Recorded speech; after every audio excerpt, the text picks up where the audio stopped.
This is I want to show you this. This is a field of tall grass, and walking by it this morning, it reminded me of my grandfather's farm. And of course, I grew up in Hawaii, but every second or third summer or so, my parents would send me and the other kids out to Grandma and Grandpa's farm in Bellingham on the northwest corner of Washington State, and they had fields like this. I don't know what this is. Not a farm field. It's just tall grass in a park. It's going to be mowed in the next couple of weeks.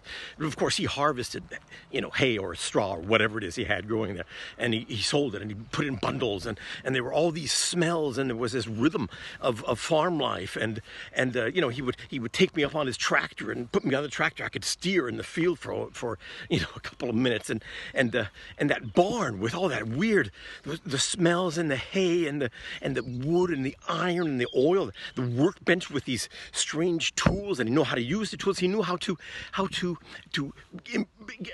repair the tools, and everything smelled of a certain kind of grease that smelled of hard work and labor and forcing nature to give up its gifts that we need to live. And that's what he was doing. That's what he did in his farm. And I didn't realize, of course, until I was much older, what he was showing me, what I saw. And when I did realize, I got so grateful for seeing it, because I'm a kind of a city guy and I'm a bookworm. I don't see these things.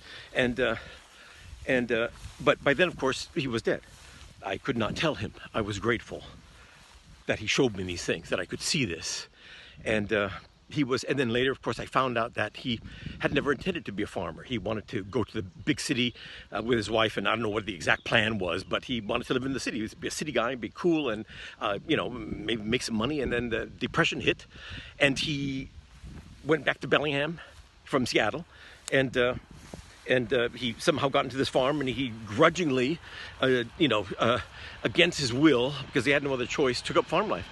And I'm sure he got, he had learned to accept it and live with his disappointments at some point in his life. But for a lot of long time of his life, he was disappointed and unhappy. Of course, he didn't want this life. And then I thought, you maybe did not want this life, but what you don't know is what you gave to me, even though you were maybe unhappy or disappointed some of the time, or much of the time, all the time. I don't know. I didn't know him that well, because we live so far apart.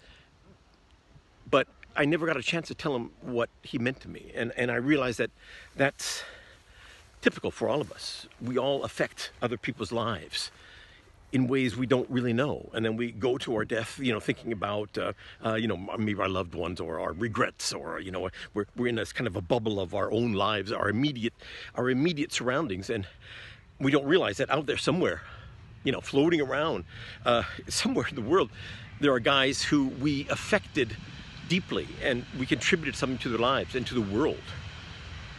And we'll never know it. But we do it. We affect other people's lives, often positively, and they'll never tell us. I wish you guys that you are affecting other people's lives in a great way, and that maybe someone someday will tell you and say thank you.